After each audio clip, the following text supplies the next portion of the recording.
ये गाइस, ये कहानी एक ऐसे लड़की के बारे में है जिसे नर्वस सिंड्रोम है, जिसके थ्रू वो किसी भी इंसान से अगर वो बात करने जाती है तो वो बहुत ज्यादा नर्वस हो जाती है और वो ना तो उससे बात कर पाती है और ना ही उसे किसी से दोस्ती कर पाती है। बट अचानक से उसका दोस्त तो बनते हैं, बट खासकर उसे दो लड़कों से इसी बीमारी के कारण प्यार हो जाता है। एंड आफ्टर दैट क्या होता है वो इस कहानी में देखने को मिलने वाला है। कहानी की शुरुआत में हम लोग यूकी को देखते हैं, जो कि हमारी जमा की मेन लीड एक्ट्रेस है। ऐसे तो ये अभी छोटी सी बच्ची है, बट अपनी नर्वस सिंड्रोम के कारण वो ना तो किसी से बातें कर पाती है और ना ही किसी के साथ खेल पाती है। यूकी का अब सपना बन जाता है कि जब वो हाई स्कूल में जाएगी तो वो सबसे पहले अपने बहुत सारे दोस्त बनाएगी। यूकी इसी सपने के साथ अब हाई स्कूल में आती है, बट वो जब भी किसी लड़की से बातें करने के लिए जाती है तो वो नहीं कर पाती है। लेकिन इसी स्कूल में यूकी की नजर चार लड़कों पे पड़ती है, जो कि इस स्कूल के सबसे ज्यादा फेमस लड़कों में से एक थे। यहाँ पे यूज हमारे मूवी का मेन लीड एक्टर है और वहीं पे टोबा और सुगा ये दोनों उसके बेस्ट फ्रेंड है। यूकी इन्हें फर्स्ट नजर में ही पसंद करने लगती है, लेकिन अपनी बीमारी के कारण वो कुछ नहीं कर सकती।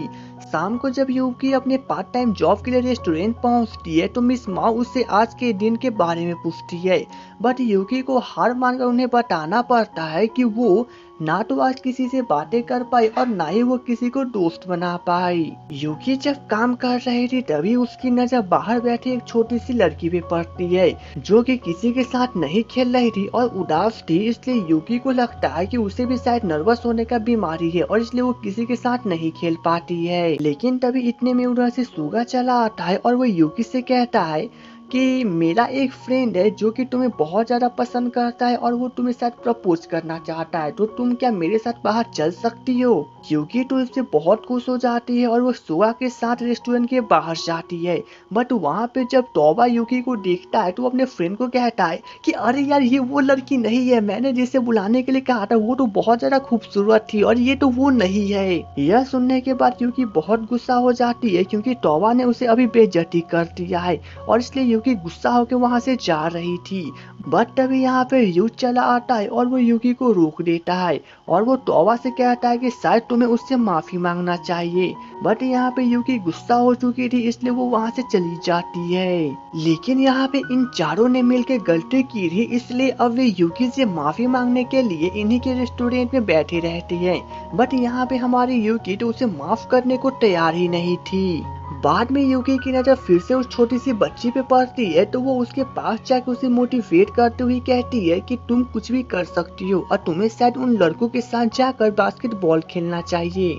बाद में रियूज फिर से तोबा की तरफ से माफी मांगने के लिए यूकी के पास आता है, बट यहाँ पे यूकी तो उसे बातें करने तक को तैयार नहीं थी।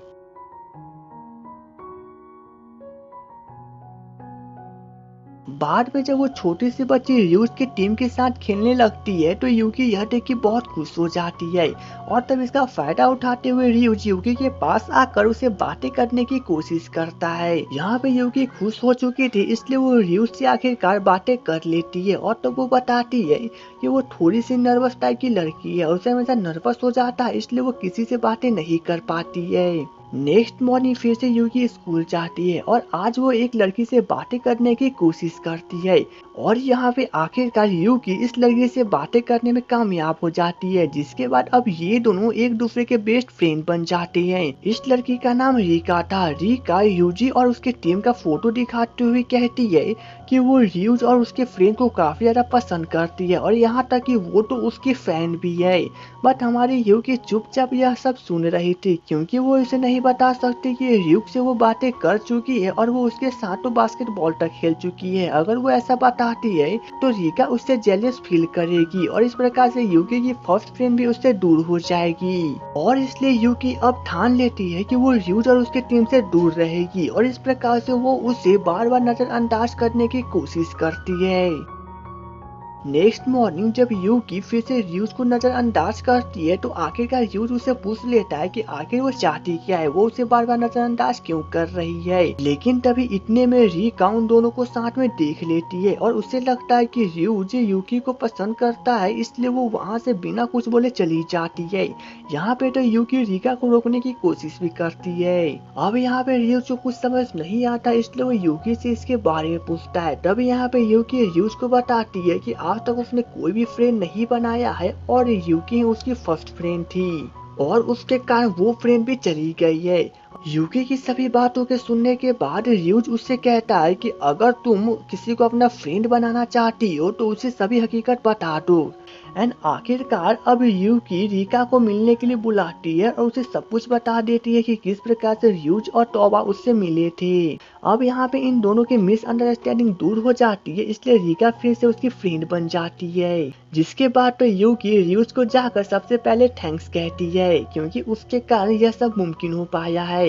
बाद में जब ह्यूज और उसके फ्रेंड बास्केटबॉल खेल रहे थे तो यहाँ पे यूकी और रिका दोनों उसे देखने के लिए आए थे, लेकिन यहाँ पे ह्यूज और उसके टीम बार बार हार रहे थे। यह सब देखकर यूकी को बहुत बुरा लगता है और इसलिए वो सभी के सामने उसे चेस करती है। यह देख के कुछ लड़की तो यूकी से पूछने लगती है कि आखिर वो ऐसा क्यों कर रही है। तब यूकी उन्हें बताती है कि अगर हम लोग मिलकर अपने ही टीम को सपोर्ट करेंगे तो वे लोग बहुत अच्छा से खेलेंगे। यह बात सुन के अब सभी गर्ल्स रियूज और उसके फ्रेंड को चेस करना शुरू करते हैं। जिसके बाद तो रियूज के टीम के अंदर काफी कॉन्फिडेंस चली आती है एंड आखिरकार अब ये लोग मिलकर बहुत अच्छी तरह से खेलना शुरू कर देते हैं और इस मैच को ये लोग जीत लेते हैं। बाद में जब रियूज यूकी को थैंक्स कह रहा था तभी पीछे से जिम नाम का एक लड़का चला आता है और वो यूकी के पास आकर उसे एक रिबन बैंड देता है और वो अपना नाम के साथ उसे इंट्रोड्यूस करवाता है कि उसका नाम जिम है, जो कि यूकी के मिडिल स्कूल का बेस्ट फ्रेंड था बट स्टडी करने के लिए अमेरिका चला गया है। यहाँ पे पहले से ही रियूज खड़ा था इसलिए यूकी कुछ भी एक्ट नहीं कर पाती है, बट जिम उससे गले लगा के चला जाता है। यहाँ पे रियूज को भी कुछ समझ नहीं आता है और न ही वो इसके बारे में यूकी से कुछ पूछता है। सेम नाइट जब यूकी अपने रेस्टोरेंट से बाहर निकलती है तो जिम उसका बाहर इंतजार कर रहा था और वो यूकी को बताता है कि उसने अमेरिका जाकर उसे बहुत ज्यादा ही मिस किया है, क्योंकि वो उसका बचपन का बेस्ट फ्रेंड थी। यूकी तो यहाँ पे बहुत ज्यादा एक्साइटेड हो चुकी थी, क्योंकि एक तो उसके पास ज्यादा फ्रेंड्स नहीं थे और यहाँ पे जिम उसे बार बार अपना बेस्ट फ्रेंड कह रहा था। थोड़ी देर के बाद जब रियूज यहाँ से गुजरता है तो वो भी यहाँ पे जिम को देख लेता है एंड आफ्टर दैट कि वो उससे पूछने जाता है कि तुम यहाँ पे आकर क्यों खेल रहे हो, बट यहाँ पे जिम कुछ और ही जवाब देता है और वो कहता है कि मुझे पता है कि तुम यूकी को पसंद करते हो और मैं भी उसे पसंद करता हूँ, तो चलो एक दूसरे के साथ मैच खेलते हैं, जो भी जीतेगा यूकी उसी की होगी। रियूज को यह बात काफी ज्यादा ही बुरा लगता है और इसलिए वो उसे मना करके वहाँ से चला जाता है। नेक्स्ट डे जब रियूज अपनी टीम के साथ मैच खेल रहा था तभी उसके फ्रेंड के पैर में चोट लग जाती है, जिसके कारण वे लोग हार जाते हैं। तो उसका फ्रेंड अपने आप को इसका जिम्मेदार मानने लगता है, क्योंकि उसे लगता है कि यह सब उसके कारण हुआ है क्योंकि उसके पैर में चोट लग गई थी। बाद में जब सभी लोग घर पे जा रहे थे तो सभी एक दूसरे से अपने अपने ड्रीम के बारे में डिस्कशन कर रहे थे। तब रियूज उन्हें बताता है कि उनका सिर्फ एक ही ड्रीम है कि वो अपने बेसबॉल की मैच को जीतकर एक इंटरनेशनल लेवल पर खेले। और यहाँ पे यूकी भी उन्हें बताती है कि मेरा भी एक ही सपना है कि मैं ऐसे कंपटीशन में भाग लूं, बट मेरे नर्वस सिंड्रोम के कारण ये नहीं हो पाएगा। तब यहाँ पे रियूज यूकी से कहता है कि अगर तुम कोशिश करो तो तुम यह काम जरूर कर लोगी। यूकी यहाँ पे इतनी ज्यादा मोटिवेट हो जाती है कि वो नेक्स्ट डे ही अपने एस्से स्पीच के लिए टीचर को जाके फॉर्म भर देती है। तब टीचर यहाँ पे उसे सिलेक्ट कर लेती है एंड आफ्टर दैट कि अब यूकी इसके बारे में जाके रियूज को बताती है। तब रियूज से उसे इतना ही कहता है कि तुम्हें बस लास्ट तक हार नहीं माननी है। शाम को फिर से जिम यूकी को मिलने के लिए बुलाता है और उसे पहाड़ों वाली जमीन पे ले जाता है। वहाँ पे वो उसे काफी सुंदर सा फायरफॉक्स के फेस्टिवल दिखाने के लिए लाया था। वहीं पे जब रियूज यूकी से मिलने के रेस्टोरेंट पहुंचता है तो मिस माउ से बताती है कि यूकी तो पहले ही जिम के साथ जा चुकी है। अब शाम को जब फायर फेस्टिवल मनाया जाता है तो यूकी का ध्यान फायर फेस्टिवल पे था, बट जिम उसे यहाँ पे कहता है कि वो उसके लिए बहुत ज्यादा इम्पोर्टेंट है क्योंकि वो उसे हाई स्कूल से ही पसंद करता है। और इतना कहकर वो यूकी के गालों पे किस कर देता है। यहाँ पे तो यूकी कुछ नहीं बोलती है, बट वहाँ पे रियूज फायर फेस्टिवल को देखकर बहुत ज्यादा ही उदास हो रहा था। अब नेक्स्ट मॉर्निंग से सभी लोग अपने अपने कंपटीशन की तैयारी में जुट जाते हैं, जहाँ पे यूकी अपने लिए बहुत मेहनत करती है ताकि वो लोगों के सामने स्पीच दे सके। वहीं पे रियूज अपने बेसबॉल की प्रैक्टिस में लगा हुआ था।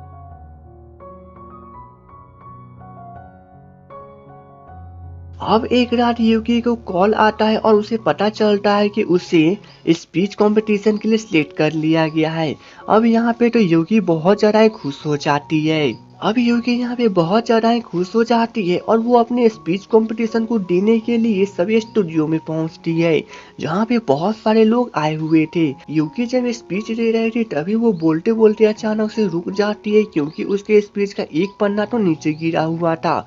यहाँ पे यूकी कुछ समय के लिए घबरा जाती है, बट उसे ड्यूज की बातें याद आती है। एंड आफ्टर दैट कि उसके दिमाग में जो कुछ भी आता है वो सभी लोगों के सामने काफी कॉन्फिडेंस से बोलना शुरू कर देती है, और इस प्रकार से यूकी अपने नर्वस सिंड्रोम को भी हरा कर वहाँ पे काफी अच्छी तरह से स्पीच दे देती है। अब इस कंपटीशन को जीतने के बाद यूकी काफी खुश होकर इसके बारे में र्यूज को जाके बताती है, जहाँ पे तो र्यूज बहुत खुश हो जाता है। एंड आफ्टर दैट कि र्यूज भी उस मैच को जीत लेता है। बाद में जब यूकी जिम से मिलने जाती है तो वो जिम को बताती है कि उसने कभी भी जिम को बॉयफ्रेंड की नजर से नहीं देखा है और ना ही वो कभी उसे शादी कर पाएगी। यहाँ पे जिम यूकी की बातों को अच्छी तरह से समझ जाता है और इसलिए वो उसे कुछ नहीं बोलता है।